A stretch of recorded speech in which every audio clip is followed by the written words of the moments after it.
श्री सद्गुरुदेव भगवान की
गुरुदेव सद्गुरुदेव भगवान की जय। देखिए, कुछ ऐसी चीजें हैं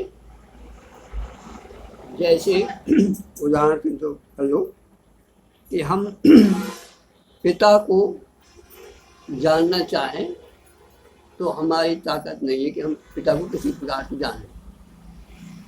एक ही रास्ता बचता है, वो माँ। अच्छा, दूसरी बात ये है कि बच्चे को ये नहीं पूछना पड़ता कि मेरी माँ कौन है। वो स्वाभाविक इतना उसके ओतप्रोत माँ से होता है कि उसको कोई डाउट ही नहीं है कि मेरी माँ नहीं।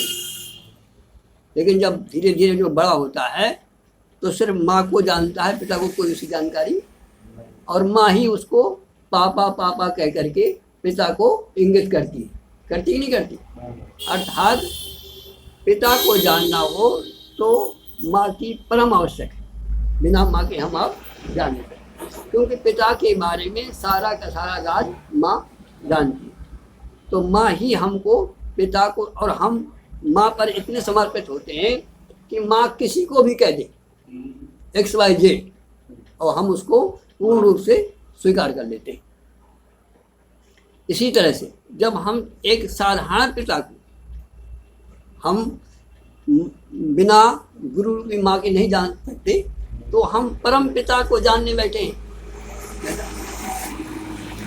इसीलिए कहा कि यदि परम पिता को जानना है तो शास्त्र रूपी माँ या सद्गुरुदेव रूपी माँ का होना आवश्यक। इसीलिए हम हर अपने प्रार्थना में सबसे बड़ी प्रार्थना यही है कि गुरुदेव नमः। तो गुरुदेव ही हमें इंगित करता है, और शास्त्र जो है हमारा गुरुदेव है ना। गोस्वामी तो यहाँ तक कहते हैं, तात मात सब विद तुलसी थी। रामायण मानस गोस्वामी कहते हैं, तात मात सब विद तुलसी थी। मेरे पिता और माता जो है मानस है। मानस माने शास्त्र, तद शास्त्र, वेद।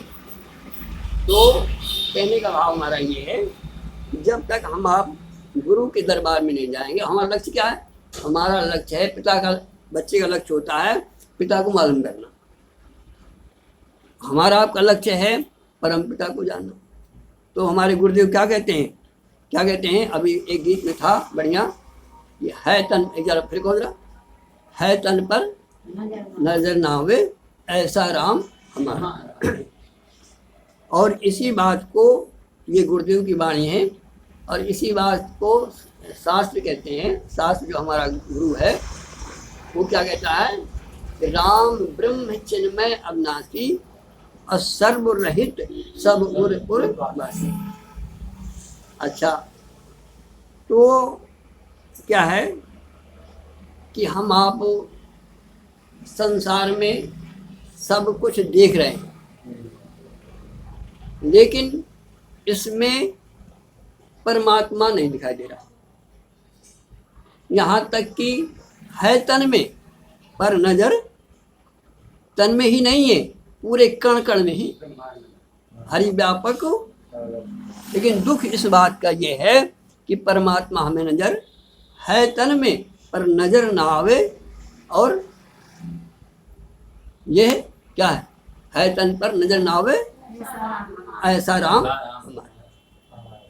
ऐसा है वो, है तो लेकिन नजर नहीं आता। अब कैसे नजर आएगा, तो कहते हैं संसार में दो चीजें हैं, एक तो दिखाई दे रही है हमें, और जो भी दिखाई दे रहा है ये सब कुछ दिखाई दे रहा है, लेकिन इसमें परमात्मा। और हमें क्या करना है कि हमें, हमारा लक्ष्य क्या है, हमारा लक्ष्य है परमात्मा को देखना या परमात्मा को जानना। कैसे जाने, हमारे गुरुदेव क्या कहते हैं, कैसे जानोगे, कहते हैं भैया देखो संसार में दो चीजें हैं, एक दिखाई देने वाली और एक देखने वाला। तो जो इस संसार को देख रहा है वो है राम, जो दिखाई नहीं दे रहा। दिखाई दे रहा है, जैसे मान लीजिए थोड़ी देर के बाद, थोड़ी देर का आप लगा लो, बहुत सरल शब्दों में कहें कि ये क्या है, गांठ, संसार है, समझ लो। अब ये कौन कह रहा है कि ये गांठ, गांठ की ताकत नहीं कि गांठ कहे, इसमें कोई ऐसा है, ऐसा इसमें राम छिपा है जो ये कह रहा है कि ये गांठ। और इसमें क्या छिपा है, हमारे आपके अंदर ये शरीर है, और शरीर की ताकत नहीं है कि वो ये कह सके कि मैं शरीर। ध्यान देना, यदि ऐसी बात होती, थोड़ा सा गहराई में जाएंगे, यदि ऐसी बात होती तो मुर्दा भी होता कि नहीं होता। मुर्दा के क्या नहीं होता, सब कुछ होता है, लेकिन वो क्या कह पाता है कि ये मुर्दा है। तो क्या मतलब है, इसका मतलब है कि जो उसमें है तत्व था वो गायब हो। और इसमें क्या है, इसमें क्या है इस समय वर्तमान में, बस ध्यान देना इस बात को। मुर्दे में और इसमें अंतर क्या है, मुर्दे में सब कुछ है, लेकिन मुर्दे के अंदर कहने वाला नहीं है कि ये मैं मुर्दा, ये मैं शरीर। तो जो हमें दिखाई दे रहा है, ये हमें, ये गांठ दिखाई दे रही है, लेकिन इसको जो देख रहा है वो इसके अंदर होगा कि नहीं होगा। ठीक इसी प्रकार से इस शरीर को जो देख रहा है इसके अंदर कोई है कि नहीं। यदि होता नहीं तो कैसे कहता ये शरीर है तन में, लेकिन नजर क्या आता है, नजर तन आ रहा है, दृश्य आ रहा है। तो कहने का भाव हमारा क्या हुआ, जो दिखाई दे रहा है वो राम नहीं है, जो इसके अंदर से इसको, संसार को देख रहा है, जान रहा है। और देखो ये कौन कहता है, हम नहीं कहते, ये हमारा गुरुदेव कहता है, ये हमारा शास्त्र कहता है कि जग पेखन तुम,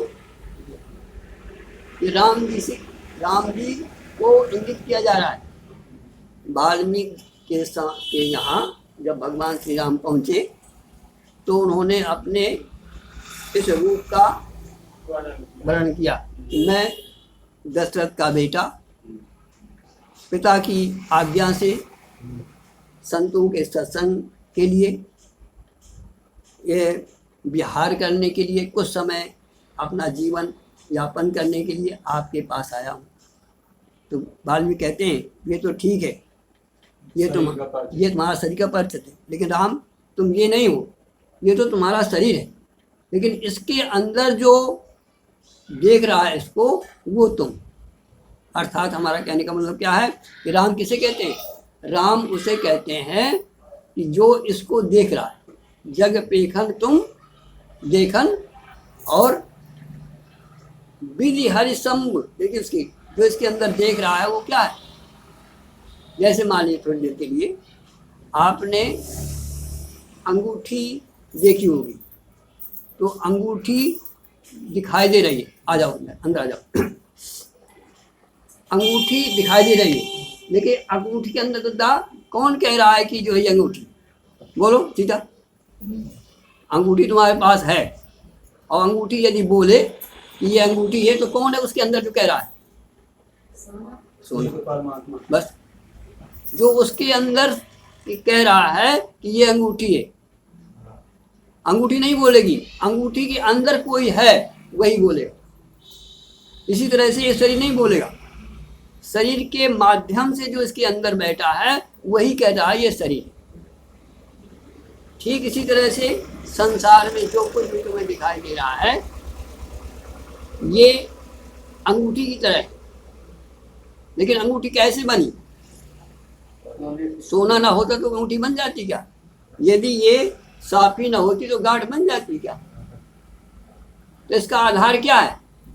इसका आधार है साफी। इस संसार का आधार है परमात्मा।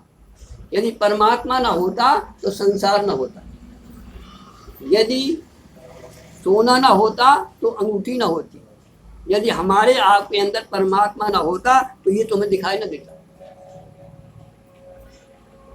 अच्छा, और इससे परमात्मा तो हटा दिया जाए तो फिर क्या रखेगी? घाटी मोड़। तो परिभाषा भी कहती है, शास्त्र क्या कहता है कि जग पेखन तुम देखन हारे। और उसकी महिमा क्या है? विधि हरि शंभु ब्रह्मा विष्णु महेश भी क्या कहते हैं? विधि हरि शंभु नचावन हारे। अर्थ नचावन का मतलब क्या है? यदि वो ना होता तो कोई ब्रह्मा हो सकता था क्या? अच्छा बताओ, हमारे आपकी वो चेतना परमात्मा ना होता तो क्या हम बोल पाते क्या? तुम्हारे अंदर परमात्मा ना होता तो क्या सुन पाते क्या? तो जो इसके अंदर बैठा है, जो सुन रहा है, जो जान रहा है, वही तो परमात्मा है तन पर, लेकिन नजर ना आवे ऐसा राम हमारा। अब प्रश्न ये उठता है कि हम इसके दर्शन कैसे करें? और हमारा लक्ष्य क्या है? हमारा लक्ष्य ये है परमात्मा का दर्शन करना। तो देखो ये गांठ है, समझ लीजिए कि हम आप हैं, और ये इसका आधार है। ये साफी ना होती तो गांठ नहीं बन सकती थी, यदि राम ना होता तो हमारा तुम्हारा शरीर बन ही नहीं सकता, यदि मिट्टी ना होती तो घड़ा का निर्माण हो ही नहीं सकता, यदि सोना ना होता तो अंगूठी बन ही नहीं सकती। अब प्रश्न ये उठता है कि इसमें देखो इसका है नाम गांठ और इसका रूप है, तो क्या है ये? अब ये नाम और रूप किसी तरह से चला जाए, या हम कहें देखो भाई इसका नाम नहीं लेना और इसका रूप नहीं देखना, तो फिर क्या है ये? नाम और रूप चले गया तो फिर क्या होगी? और ये कैसे बनी? इसने नाम हो गया और इसका रूप हो गया, तब ये घाट बन गई। अब रही बात इसी तरह से हमारा आपका ये अवलुआ दृष्टांत सिद्धांत क्या समझाना क्या चाहते हैं? समझाना ये चाहते हैं कि जैसे इस गांठ का नाम और रूप चले जाने के बाद जो इसमें था वो हाजिर नाजिर है कि नहीं? जब गांठ थी तब भी था, लेकिन नाम और रूप के कारण उसको पता नहीं था। इसी तरह से जब तक हमारा ये नाम है, जब तक रूप है, तब तक उसका दर्शन नहीं। तो इसको जो अंदर राम बैठा हुआ है, कण कण में राम है। कितने भी घड़े बनाओ, कितने भी सोने के गहने बनाओ, हर एक में सोना होगा। ऐसा हो ही नहीं सकता कि कोई गहना हो और सोना ना हो। इसी तरह से संसार में एक कण से लगा करके एक पहाड़ तक, एक चींटी से लेकर हाथी तक कोई ऐसा तत्व तो नहीं है जिसमें वो राम न हो। लेकिन वो राम दिखाई नहीं देता। क्यों? कि नाम और रूप के कारण। और यदि नाम और रूप हमारा हट जाए इसी तरह से, तो बोलो कि नाम रूप हटने के बाद क्या है? साफ ही साफ है कि नहीं? ब्रह्म ही ब्रह्म है, हरि व्यापक सर्वत्र। और दूसरी बात गहराई से आप देख लो, ये नाम और रूप खड़े हो जाने के बाद भी बताओ इस गांठ में कहाँ साफी नहीं है? तो अंगूठी में बताओ कहाँ सोना नहीं है? घड़े में बताओ कहाँ मिट्टी नहीं है? लेकिन हमारा दर्शन कहाँ होता है? हमारा दर्शन हो रहा है केवल अंगूठी में। हम कहते हैं ये अंगूठी है, पहले सोना है इसके बाद अंगूठी है। पहले साफी है फिर गांठ है, पहले राम है फिर संसार है। और जरा इसको गहराई से आप देखो, अब ये बात समझ में आएगी, कम आएगी। और हम इसको सरल करते हैं। जब हम आप सपना देखते हैं, आज हम इतना बुरा सपना में फंसे कि हम ही जानते हैं। कम से कम 10 मिनट जो है इतना पश्चाताप हुआ कि देखो तो हम दिन रात चिंतन करते हैं भगवान का, लेकिन फिर भी सपना ऐसा बुरा आया कि हम ऐसी जगह फंसे कि हमें कहीं रास्ते न मिल रहा था निकलने का। कोई रास्ता ही नहीं बता रहा था कि हम कहाँ भटके, कहाँ हमारा घर है, कहाँ क्या है, और हम भटक रहे हैं और घूम रहे हैं, फिर रहे हैं। हृदय में बड़ी ही वेदना हो रही है कि हम घर नहीं जा पा रहे और भटक रहे हैं। हम तो कभी कभी हमें ये भी लगता है कि ऐसा तो नहीं है कि हम सपना देख रहे हैं। सपने में भी इतना वो रहता है कि ऐसा तो नहीं है कि हम सपना देख रहे हैं। बड़ी बात होती है। तो अब ये जरा विचार करो, हमने सपने का उदाहरण क्यों लिया? इसलिए लिया कि सपने में जो कुछ भी हमने वहां देखा था, गलियां देखी थी, दुष्ट आदमी देखे थे, कोई रास्ता नहीं बता रहा था, घर का दरवाजा नहीं मिल रहा था और हम परेशान थे। झोला हाथ में 10 किलो का और चल रहे हैं पैदल और घर नहीं पहुंच पा रहे और भटक रहे हैं, घंटों से मिल नहीं रहा और प्यास और भूख से त्रसित हैं और इतने दुष्ट आदमी हैं कि वो हमसे कुछ जो है बात नहीं करना चाहते। तो अच्छा अब ये विचार करो कि जब हमने ऐसा देखा वहाँ, तो जो कुछ भी देखा वो हम ही थे कि और कुछ था? लेकिन उस समय हमें होश नहीं था कि सब हम ही, सब हमारा ही खेल है। इसी तरह से ये संसार में जो कुछ भी तुम्हें XYZ, हमारा मतलब यहाँ पर ये है कि संसार में जो भी XYZ दिखाई दे रहा है, ये सब किसमें आधारित है? ये जैसे सारा सपना हम पर आधारित था। तो मैं सपना देखा थी तो बनी थी सब कुछ। हाँ, लेकिन उस समय लेकिन हमें ये होश नहीं था। तो इसी तरह से अभी हमें होश नहीं है कि जो संसार जो ये दिखाई दे रहा है ये सब परमात्मा ही परमात्मा है। जैसे सपने में जो कुछ भी था, बताओ हम ही थे, कुछ और था? केवल हमारा खेल था। ऐसे ये संसार में जो कुछ भी है सब एक परमात्मा ही परमात्मा है और कुछ है नहीं। लेकिन हमें आपको वहाँ पर होश नहीं था। होश कब आया? जब हम जागे, जब हमारा वो सपना गया। तो क्या है ये गांठ जो है, ये क्या है? ये एक तरह का सपना है। और सपना यदि खत्म हो जाए तो फिर बोलो गांठ हाजिर है कि नहीं आए? सपना खत्म हो गया तो हम चारपाई में थे कि नहीं थे? ये संसार हमारा विदा हो जाए तो फिर भगवान में होगी कि नहीं होगी, जिसका हमें आपको तलाश है।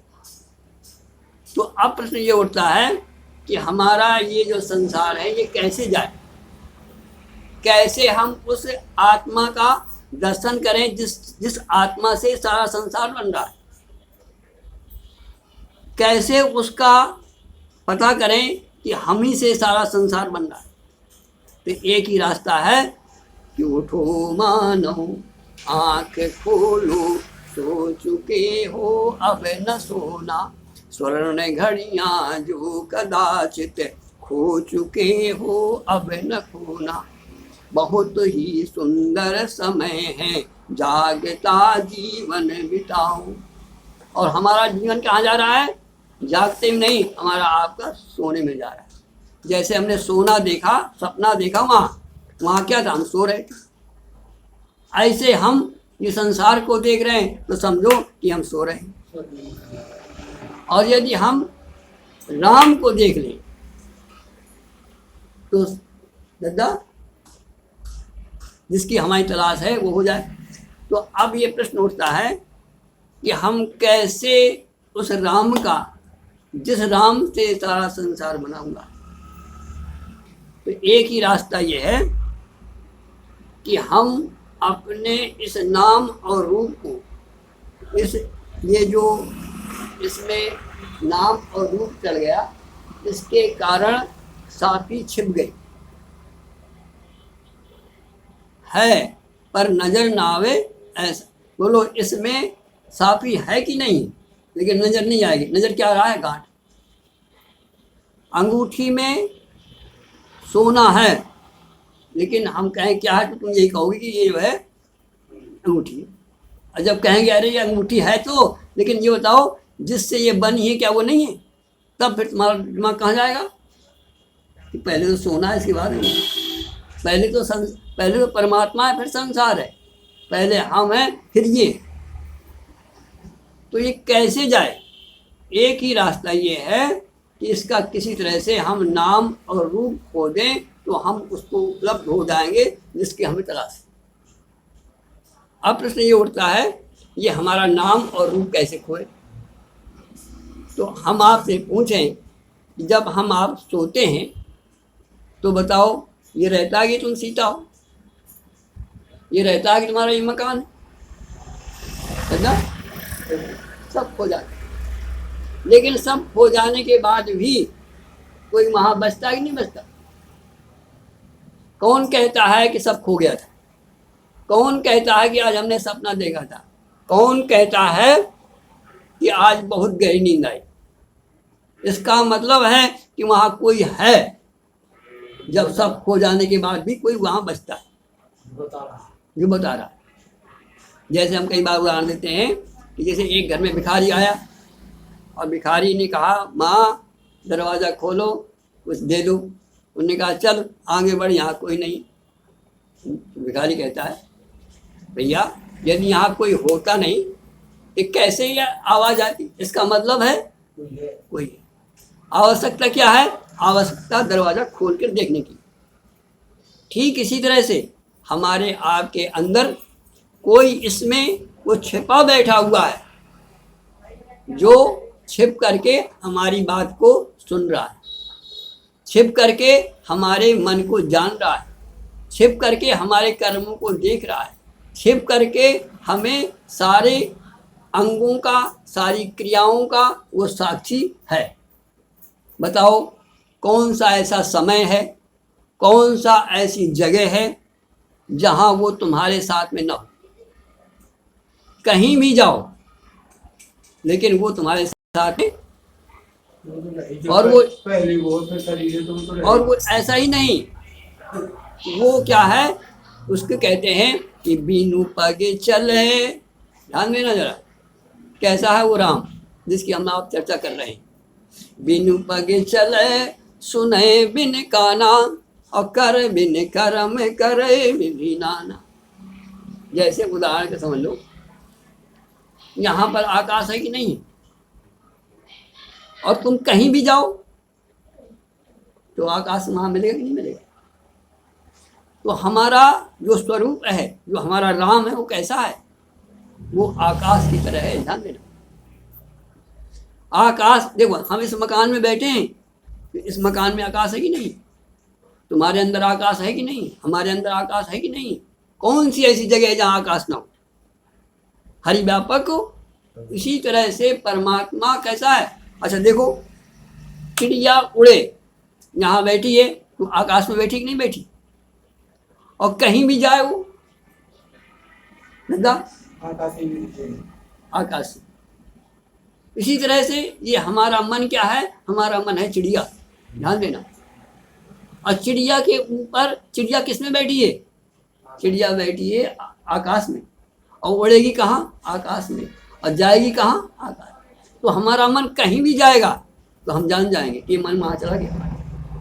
हमारा मन कब इसने बुरा सोचा हम जान जाएंगे। मन हमारा कहाँ जा रहा है, क्या कर रहा है, हम क्या कर रहे हैं, वो सब जान जाएगा। जानता नहीं जानता तो क्या है वो।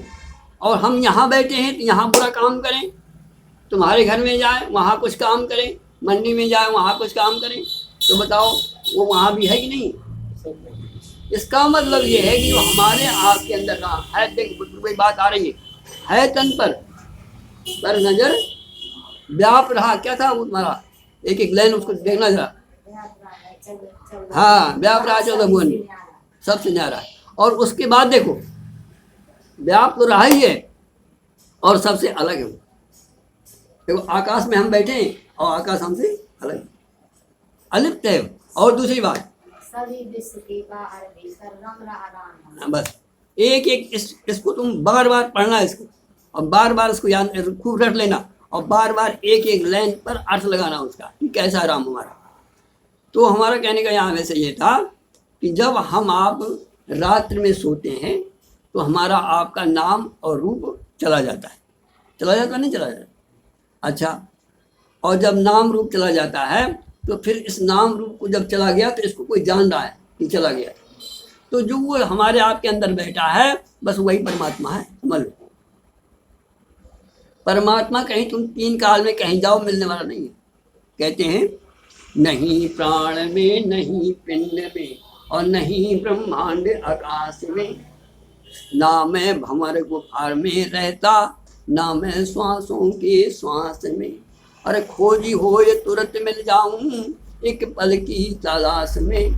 कहे कबीर सुनो भाई साधो, मैं तो हूँ एक विश्वास में। कैसा विश्वास? क्या विश्वास हो? ये गुरु का विश्वास हो, गुरु का शब्द हो, गुरु की हम बात को मान जाए कि परमात्मा कहीं नहीं, वो तुम्हारे पास में। ये हमें दृढ़ विश्वास गुरु की वाणी में हो जाए तो हम कहाँ ढूंढेंगे उसको? जहाँ है वहीं परमात्मा है। लेकिन आवश्यकता ये है कि हम हमारा जो नाम रूप हमारा चला जाता है तो बोलो ये साफी हो जाती कि नहीं हो जाती? तो ठीक इसी तरह से जब हम आप सोते हैं तो वहाँ भी हमारा नाम और रूप विदा हो जाता है और हम अपने स्वरूप में स्थित होते हैं, अर्थात अपने परमात्मा में विश्राम पाते हैं। लेकिन जैसे ही जागे तो फिर ये चढ़ गया तुरंत। जैसे हम जैसे ही जागे तो बस ये पैदा कहाँ हुआ? पहले शरीर में आ गए, और कहाँ से आए हम बस इसका पता नहीं। देह शब्द का साक्षी बना। हाँ वही, जाने। हाँ जाने। जब अब देखो पूरा देख लेना, इसको बार बार पढ़ना, बार बार चित्त बंद करना और इसी में डूबने का प्रयास करना, तो ये हमारा जीवन सार्थक हो जाता है। देखो चाहे हम ज्ञान के माध्यम से जाएं, चाहे हम भक्ति के माध्यम जाएं, चाहे तुम मीरा के भजन में गा करके जाओ, जाना तो मैं वही है। सागर गंगा एक होता है, नदियाँ अनेक होती हैं, रास्ते उसके अनेक अनेक हैं। चाहे तुम भजन के माध्यम से जाओ तो उसी सागर में डुबकी लगाना है, और चाहे हम चिंतन के माध्यम से जाएं तो हमें सागर में ही जाना है। तो हमारा विषय ये था कि हम कैसे उसको प्राप्त करें, तो कैसे हम नाम और रूप को जाएं। तो बस ऐसा है कि जैसे मीरा ने गई, वो भजन गा गा करके अपने इस नाम और रूप को विदा कर दिया। पायो जी मैंने राम रतन धन। देखो हम आप भी सभी ने गुरुदेव से राम राम का मंत्र लिया, मीरा ने भी नाम लिया था, लेकिन वो राम राम करके वो राम धन प्राप्त कर लिया, आत्मा को प्राप्त कर लिया, परमात्मा को प्राप्त कर लिया, और हम आप वहीं पर बैठे हुए। और कैसे प्राप्त कर लिया? कहती है पायो जी मैंने राम रतन धन पायो, और जन्म जन्म की पूंजी पाई, और जग में सभी खोए। जब मैंने सब खो दिया, मेरा नाम और रूप जागृत खो गया, स्वप्न खो गया और सुषुप्त हो गया। और देखो एक बहुत बच्चा चिंतन सुनाया आपको इसी से आधारित कि जब हम आप इस देह में आते हैं, संपर्क में आते हैं, तो हमको संसार दिखता है। ध्यान देना, जब तक हम इस देह में नहीं आएंगे तो संसार से कोई मतलब, देह में आए, इंद्रियों में आए और संसार में दिखाई देने लगा। और जब इससे खिसके स्वप्न में गए तो फिर स्वप्न का संसार दिखाई देने लगा। ये जहाँ का तहाँ पड़ा हुआ है, लेकिन इससे अब कोई मतलब।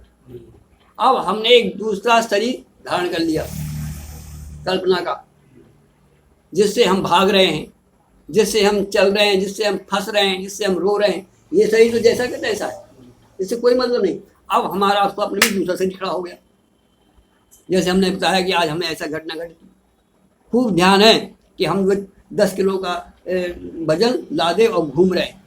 अच्छा बताओ, इसका मतलब क्या है? इसका मतलब हमने शरीर बनाया कि नहीं बनाया? शरीर हुआ कि ना हुआ? एक शरीर तो ये था और एक वो कल्पना का शरीर बन गया।